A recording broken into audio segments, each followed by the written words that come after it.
अल्लाह की कसम किसी भी मुसलमान को हम माफ नहीं करेंगे। जिस मुसलमान के हाथ में कुछ था और नहीं किया, उन्होंने कुछ कर सकता था और उन्होंने नहीं किया है, क़यामत दिन तक माफ नहीं करेंगे। क्योंकि हम जो कर रहे हैं गज़ा के अंदर है, अली हैदर साहब, हम आपके लिए कर रहे हैं। ये बैतुल मुक़द्दस सिर्फ हमारा नहीं है, ये मस्जिद अल अक़सा हमारा सिर्फ नहीं है, ये सारा मुसलमानों का है। अस्सलाम वालेकुम रहमतुल्लाह। अभी ये वीडियो आपने देखी और पूरी दुनिया के अंदर इस वक्त सर्कुलेट हो रही है। एक सहाफ़ी किस तरीके से उम्मत मुस्लिमा को सवाल कर रहा है और कह रहा है कि कल क़यामत के दिन में हम आपको नहीं छोड़ेंगे। हम आपसे पूछेंगे कि जितनी आपको ताकत थी उतनी आपने क्या फ़लस्तीन के लिए मदद की कि नहीं की, गज़ा के लिए मदद की कि नहीं की। फरमाया उतना हम आपसे पूछेंगे, हम आपसे सवाल करेंगे। इस वक्त उम्मत मुस्लिमा OIC जो इस वक्त इंटरनेशनल ऑर्गेनाइजेशन है, मुसलमानों की मुत्तहिदा इस्लामी ममालिक जो उन्होंने बनाई है, उनसे भी सवाल करते हैं हम कि आपने कितनी कोशिश की। हम नहीं कहते हैं कि एक सेकंड के अंदर या एक ही मसले के एक ही मरहले के अंदर आप फतह कर लो, हम वो नहीं कहते। हम कहते हैं कि कम से कम इब्राहीम अलैहिस्सलाम जिस तरीके से आग के अंदर डाले गए, वो मेंढक जो है कान के अंदर पानी लाया, कई रिवायत के अंदर चिड़िया पानी लाई चोंच के अंदर, उससे पूछा गया तेरी इस पानी से क्या बनेगा। उसने फरमाया कि कल क़यामत के दिन अल्लाह जब सवाल करेंगे कि मेरा खलील जल रहा था, आपने क्या कोशिश की, इतनी मेरी कोशिश थी और मैंने इतना किया।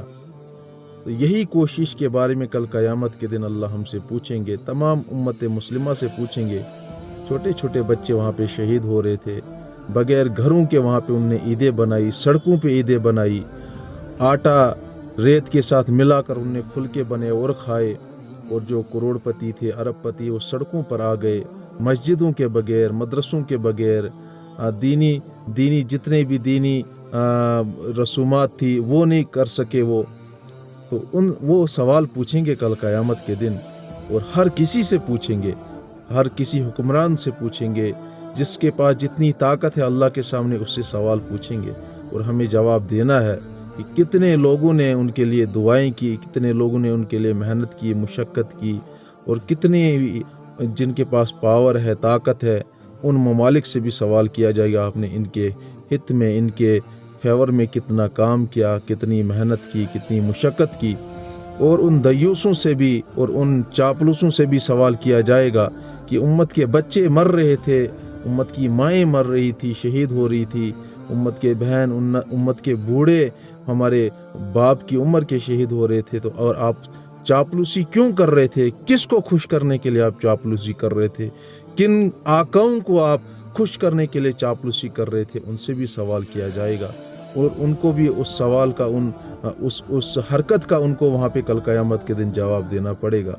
इसलिए तमाम उम्मत मुस्लिमा से गुजारिश है, उनके लिए कम से कम दुआएं करें। इतना तो कर सकते हैं हम, दुआएं करें उनके लिए। और OIC जितने भी ममालिक हैं उनसे गुजारिश करते हैं, अगर पहुँचे हमारी बात, तो इस सहाफ़ी की बात अगर आप तक पहुँचेगी तो ये आपको कल क़यामत के दिन, और तमाम उम्मत मुस्लिमा जो इस वक्त है मज़लूम है, वो भी कल क़यामत के दिन आपसे पूछेंगी कि आपने उम्मत के लिए क्या किया, जिसके नाम पे आपको बनाया गया था, आपने उनके हित में क्या किया। इन्हीं अल्फाज से मैं आपसे विदा लेना चाहता हूँ। अस्सलामु अलैकुम व रहमतुल्लाह।